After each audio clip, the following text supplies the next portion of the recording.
You're telling me that there's a bear that sits in a tree and waits for its prey, and then when it feels like it, it's just gonna drop on you and fuck you up. In Australia. So, Man. just out for a walk, folks, and I've just noticed quite a rare native species in Australia. You might be able to see him just up in the fork of the tree, actually asleep at the moment, luckily for us. This is what we call in Australia, or the scientific name is Koalarus dropsiloticus, or otherwise known to us Australians as the dreaded drop bear. Very close species to the koala, just a smaller, meaner version of the koala, and they can be quite dangerous. They can be quite aggressive. What happens is during breeding season, if you come too close to the tree that they're actually breeding in, the male will give you a warning call. Sort of like sounds like a cat being strangled. It's sort of a rah sort of noise. And if you don't heed that call and get out from underneath the tree, oh, I just made that call and I've just noticed he's woken up and he's looking at me. I'm a bit too far away from him to jump on me from here.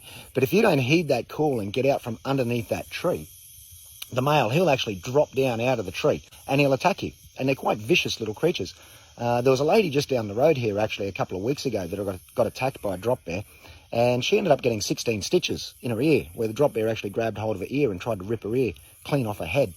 And there have been cases out in the Australian bush where people have been attacked by drop bears and they've landed on their shoulder and hit the jugular vein or the windpipe, and they've actually passed away from them. So there have been fatalities caused by this little creature. But it's only during breeding season that you have to watch out for them. The rest of the time of the year they're fine, but breeding season they get quite aggressive. Just happens to be breeding season right now. But drop bears nowadays, they're actually becoming quite rare. Main reason being is habitat destruction.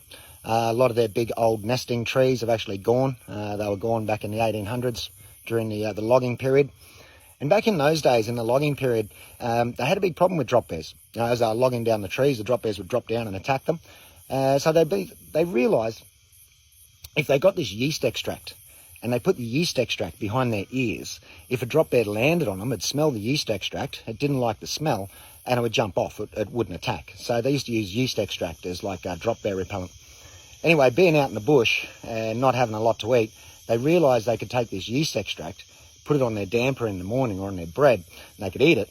It's quite a good source of vitamin B, it's quite nutritious.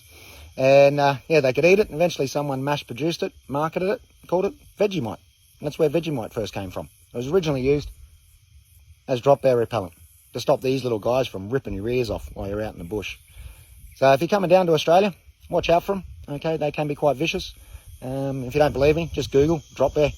Google it, have a look at it, check out the images of them. They're quite nasty little creatures. And if you don't believe me, ask any Aussie, they'll tell you.